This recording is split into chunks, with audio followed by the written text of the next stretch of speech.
the Hello and welcome, I'm Joshua Barnes and you're watching NewsX World. Let's first take a look at our top stories.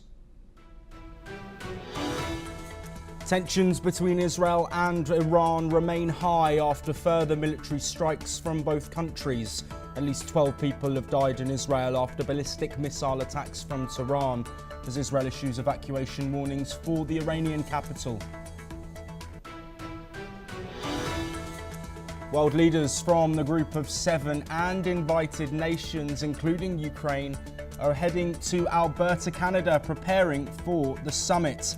The Israel-Iran conflict is expected to dominate G7 discussions, along with economic policies and climate change.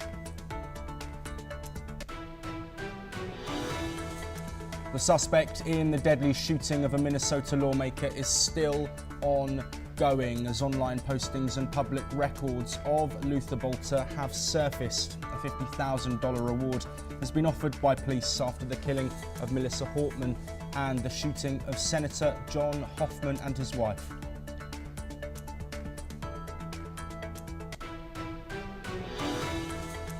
President Trump's long-sought military parade rolled through the downtown streets of Washington, but was marred by a day of violence and protest.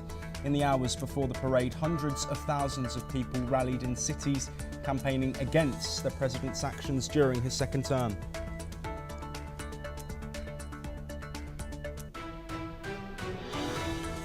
Russia says it has struck an oil refinery in the Poltava region that supplies the Ukrainian army with fuel. This comes as Russian leader Vladimir Putin reportedly tells President Trump that his country is ready for the next round of Ukraine talks that have so far failed to achieve peace. A helicopter crash in Uttarakhand has killed all 7 people on board after a crash in the early hours of Sunday morning, according to local officials. This comes just days after the tragic Air India crash in Gujarat that has killed at least 270 people, with US officials now surveying the crash site. The Philippines has called for joint patrols amid raised security concerns in the region after China's military held joint sea and air patrols in the South China Sea on Saturday. A spokesperson says the Philippines has courted countries outside of the region as well. Cambodia says it has asked the International Court of Justice to resolve its border disputes with Thailand after a flare-up in their long-running row. The Southeast Asian nations have mobilised troops on both sides of the border. We start this hour in the Middle East as tensions continue to rise between Israel and Iran. Iran have announced that mosques, metro stations and schools would serve as shelters from Sunday evening as Israel's attacks entered a third day. Meanwhile, Israeli Prime Minister Benjamin Netanyahu said that Iran would pay a very heavy price for killing Israeli civilians as the two foes kept up intense fighting. As Israeli offences continue, German Chancellor Friedrich Merz said that Iran must never have nuclear weapons. A similar sentiment was shared by French officials. This comes as Israel launched a third wave of intense overnight airstrikes on Iranian territory, with its air forces reportedly targeting more than 80 positions across Tehran, targeting locations including nuclear sites and Defence Ministry headquarters. Air defences were activated in the Iranian capital amid explosions and fires seen across the skyline. Iranian authorities have shut down all flights until 2 a.m. local time, and fear is mounting among civilians as air raid sirens blare and more attacks loom. Fresh smoke billows over the Iranian capital. In what the Israeli military calls a major intelligence-based operation, dozens of jets struck deep into Iran's heart, hitting alleged nuclear development sites, fuel depots and military bases across Tehran and Isfahan. Iran's Foreign Minister Abbas Araghchi condemned the attacks, accusing Israel of deliberately sabotaging nuclear negotiations with the United States. Iran says most casualties are civilian, including women and children, with at least 80 killed and 800 injured, according to Iranian media. The death toll in Israel has also risen, We can now report that 13 people have been killed and 380 wounded in missile strikes from Iran since Friday. Iranian retaliation included missile attacks on Tel Aviv's suburb Bat Yam and the northern city of Tamra, both leaving buildings in ruins and residents in shock. Israeli military spokesperson Avichai Adrei confirmed strikes on a nuclear facility in Isfahan and warned Iranian civilians to evacuate near weapons sites. The IDF claims over 170 targets have been hit and more than 720 military facilities destroyed in the campaign so far. Meanwhile, US President Donald Trump has denied American involvement in Israel's offensive, but warned Tehran that any attack on US interests will be met with unmatched military might. Iran, however, claims it has proof of US support for the Israeli campaign and has cancelled nuclear talks scheduled in Oman. As Tehran's skies remain under siege, world leaders are urging de-escalation, but on the ground missiles continue to fall, and for millions caught in the crossfire, there's no end in sight. Well, joining us to discuss the latest developments that we have is Yeshaya Rosenman, an Israeli journalist who is joining us from Jerusalem. Yeshaya, firstly, how are you?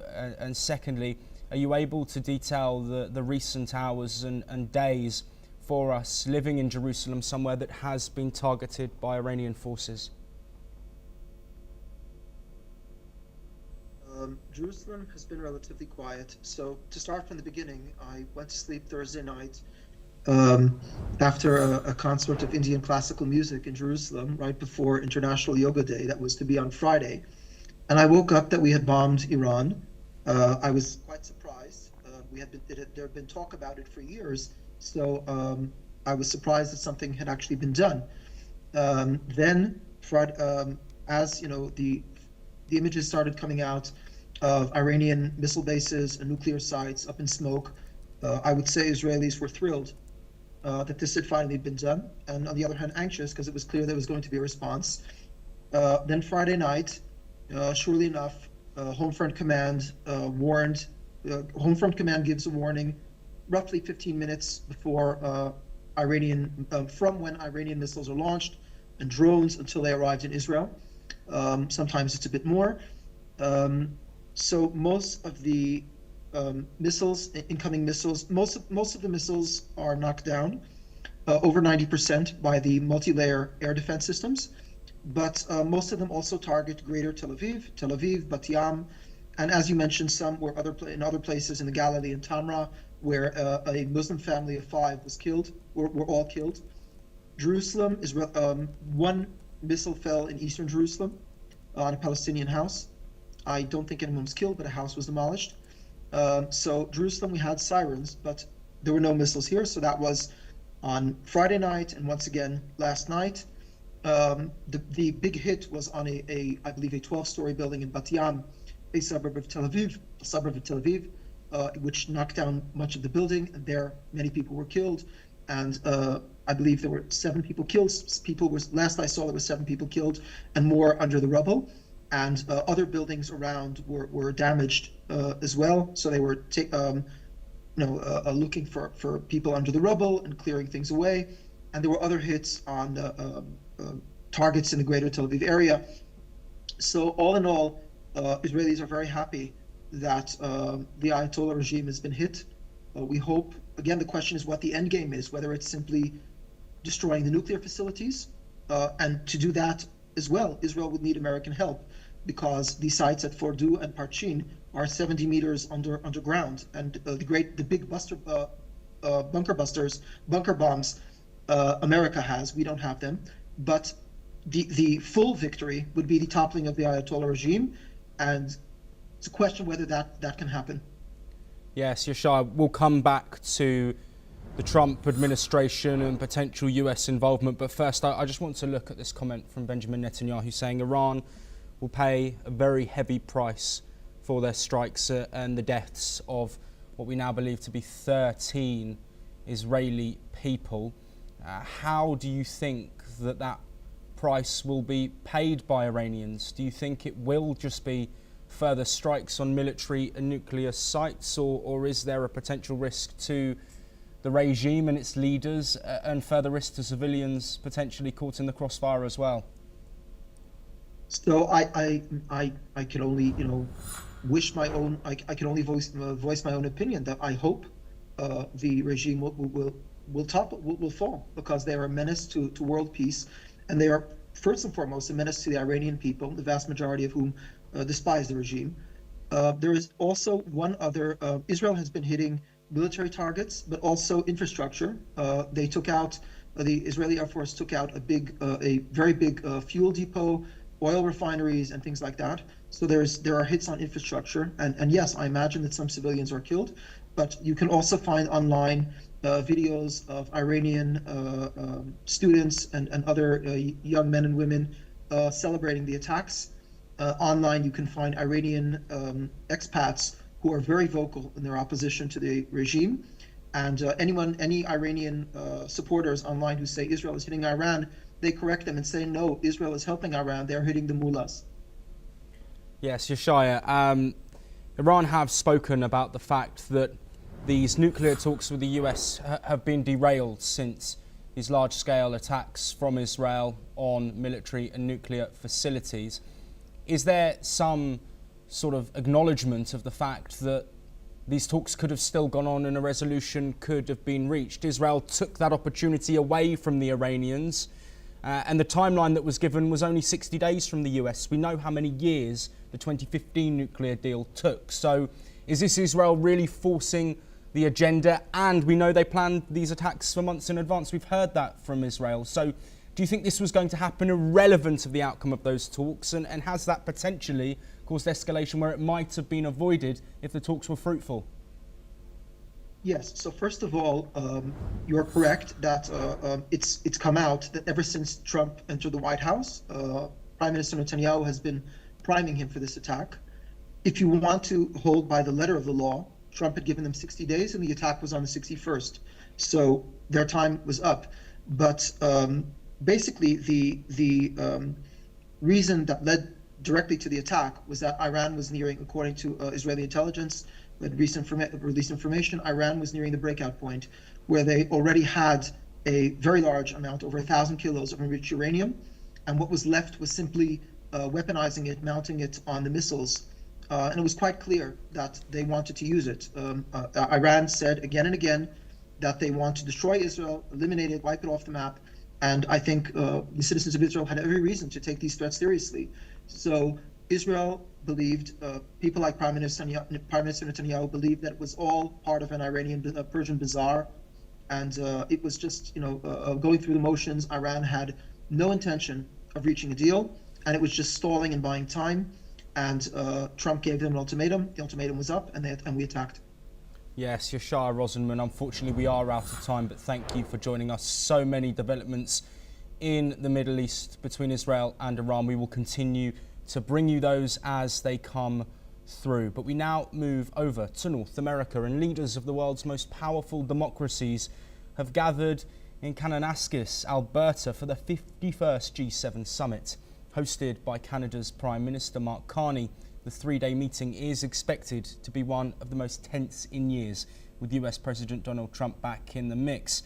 Trump's controversial tariff policies and his history of walking out of the 2018 summit have set the stage for fiery exchanges. Top of the agenda, the escalating Israel-Iran crisis, which has shifted focus away from the Russia-Ukraine conflict and Gaza.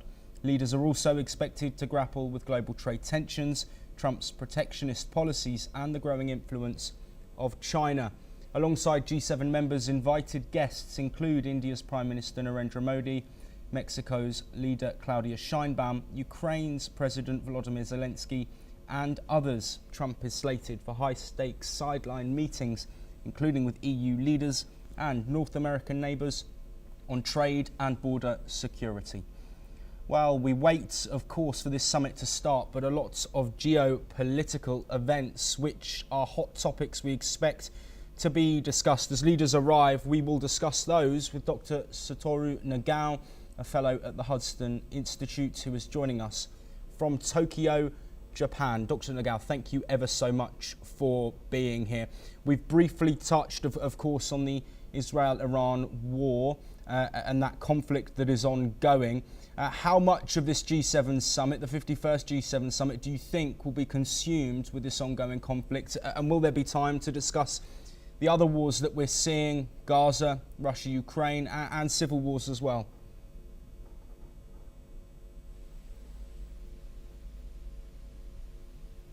Dr. Nagao, I believe you are muted, so if you could just turn your mute off, that would be great. Thank you. Sorry, hello? Can you hear? Yes, we can hear you loud and clear. Okay, I mistake, the mic was off. Sorry. In this case, Iran's will to possess nuclear weapon is very clear for a long time because generally the nuclear plant needs only the 3 to 5% of the enrichment of the uranium. But last December, IAEA has already identified 60%, not 3 to 5%. They have already enriched. And so if this enrichment reaches 90%, it will possess a nuclear weapon. So 60%, there is no other purpose to use. So that's why anyway, Iran is stepping up the enrichment of the uranium to possess nuclear weapon. This is cause. So that's why the view from the G7, we must stop this move. So how to stop is a matter. Once Israel military operation has started, of course, we need to eliminate all of the capability to possess a nuclear weapon indeed. Because if the military operation has stopped and still there is a capability, it is obvious that Iran will possess nuclear weapon. More under such kind of situation, pressure is big. So G7 must adjust this situation. So they need to talk, firstly, of course, how to eliminate the capability, and second, how to persuade Iran. And these are the important topic, I think. And how to limit the conflict. This conflict is only for the eliminate the capability of the Iran. It's ideal situation many countries are wishing, because if big turmoil has happened in the Middle East, it will lead another conflict. So that is not the situation people do not want. So that's why how to limit the operation, but how to eliminate all of the capabilities Iran can possess a nuclear weapon is matter. Once Iran possesses a nuclear weapon, there is a possibility that Saudi will possess a nuclear weapon, and Israel, of course, need to declare their nuclear weapon to discharge Iran's weapon.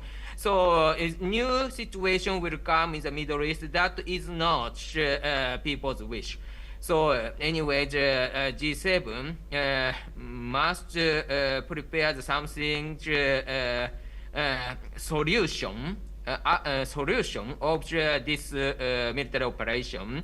Yes. And eliminate capability of Iran's development of the nuclear weapon is Dr. Nagao, we are running shorter on time. There are a couple of other points that I want to raise. Trump's tariffs are something that, of course, have impacted global economies, and the relationships between the US and other countries have been strained as a result. How significant will discussions on the sidelines of this meeting be in order to progress those trade talks that we know have already been ongoing between multiple countries?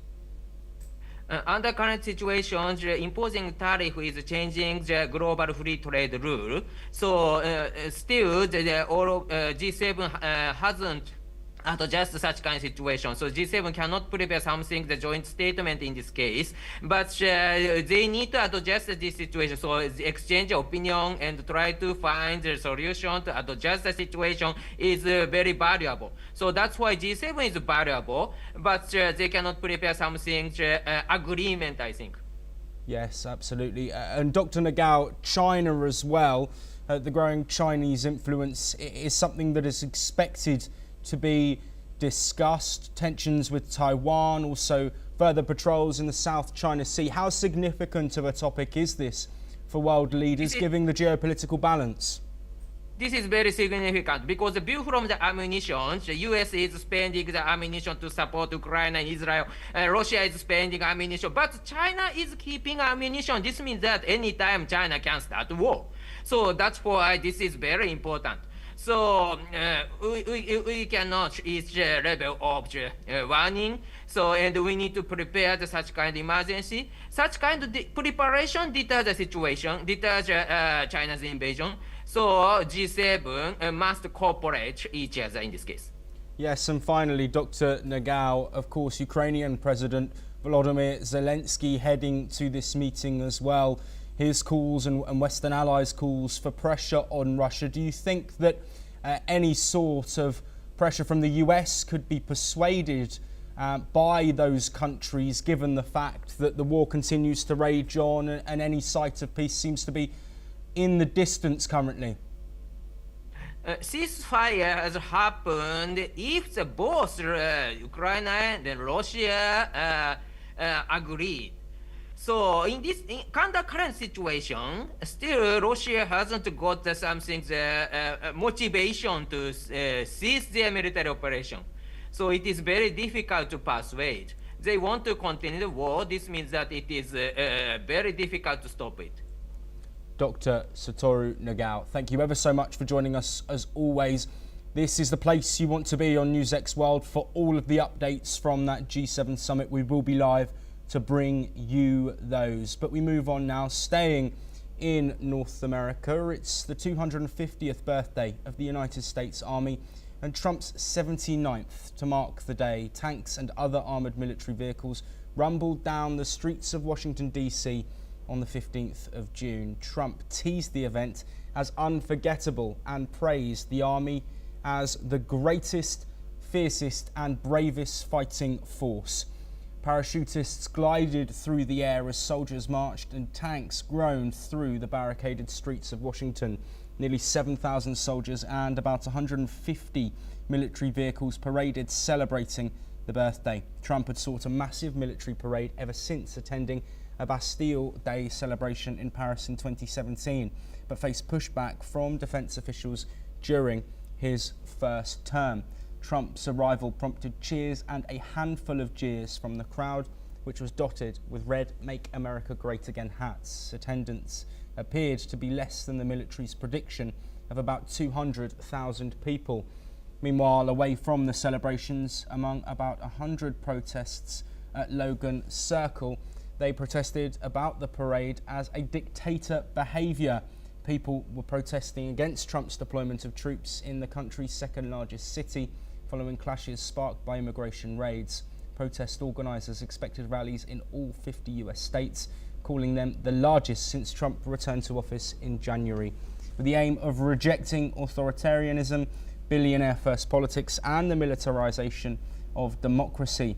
Holding signs with messages like "No Kings" and "No Crown for the Clown," the protests stood in stark contrast to the massive military parade. Well, of course, this parade marred with a day of protests, some also potentially violent. Joining us to discuss that is Martin Sa-Arreyes, an international affairs expert who is joining us from Quito in Ecuador. Martin, this was Trump's big plan. He's wanted this parade and has finally got it to celebrate 250 years of the US military, as well as his own birthday. Do you think this might backfire politically for him, given the number of protests that we've seen across the whole of the country against him directly? I think Donald Trump chose a bad timing.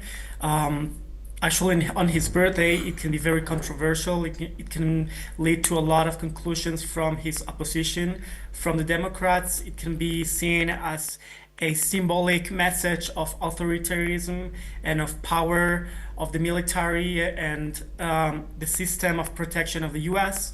I think Trump should have chosen another date, because this can be very, this can lead to a very difficult situation where his opposition can take it as a threat to the division of the state powers. But I think this is not such a huge mistake. I think Trump can figure out how to deal with his opposition. But again, I think the timing is wrong, and we're seeing a lot of conflicts in the world right now for such a for using this as a political tool. Yes, Martin. Of course, Trump came into office with the popular vote. He won the House, he won the Senate, and of course the presidency. The sentiment was that he had the ability to do what he wants, and almost it seems that during his second term he has done what he can, potentially against courts, against certain groups as well, to push those policies through. Do you think, given the level of protest, do you think we'll see a shift in the way that Trump operates, knowing that his popularity within certain groups like immigrants and communities where there is a heavy immigrant majority, do you think he might have a different tact? No, I don't think so, because something that I appreciate about Donald Trump's character is that he does what he thinks. Even though it's really controversial, it will be a sign of weakness to go back and to retract for a lot of his policies. I mean, this would show a lot of weakness from his side, and it's about giving up about his policies because of social pressure. So I don't think anything is going to change. I think he should apply his policies in a more not violent way. I mean, we've seen a lot of icy responses that have been a little bit more violent and crossing a lot of red lines. However, I think Trump would be right to keep implementing his policies. This is what people voted for, his immigration policies, policies about international affairs, immigration, economy. So I think he should stay on his way and apply what he promised, but he should apply it in a more efficient and more peaceful way, not in a way that people can get hurt or can be seen as a violent or authoritarian way to apply policies. Yes, absolutely. And Martin, as we come to an end of this discussion, militarization of democracy is something that was heard across the country at these protests. There was also millions of cost in this military parade with huge deployment. Do you think these conflicting messages and signals really do show a divide in the country on this topic, and how might that be managed by the US administration after a generally unpopular choice amongst many? Absolutely. I think we are in a point of division in the States. The polarization of the society is evident. I think Trump should try to get in terms, not to give up on his policies, but to try to balance the absolutely triumph of his policies and the will of the people. A lot of people have been hurt by ICE, people who are not illegal in the US. So he should be careful about what kind of people are being deported, what kind of legal pave on the way of the people to get citizenship there are right now. If they are in a legal track, they should get their citizenship, and Trump should try to balance his interests, his policies, and what people want. So I think we're in a point of polarization, and he should try to manage it in another strategic way. Absolutely. Martin Saar-Arrayas, thank you ever so much for taking the time to join us. That polarization in the United States is something we will continue to monitor and bring you all of the updates from. We do, however, have some breaking news to bring you before we close today. And Iranian media has just said that the death toll from Israeli attacks on Friday and Saturday is at least 128, this including women and children. And there has also been reports of hundreds more wounded. This an update on the last figure that we had received, which was saying that hundreds wounded but 78 killed. Given the extent of the military action by Israel, civilian casualties, collateral civilian casualties are expected, and we will continue to bring you updates as these Israeli strikes continue on for a third day. According to the health ministry, these people were martyred in these military attacks.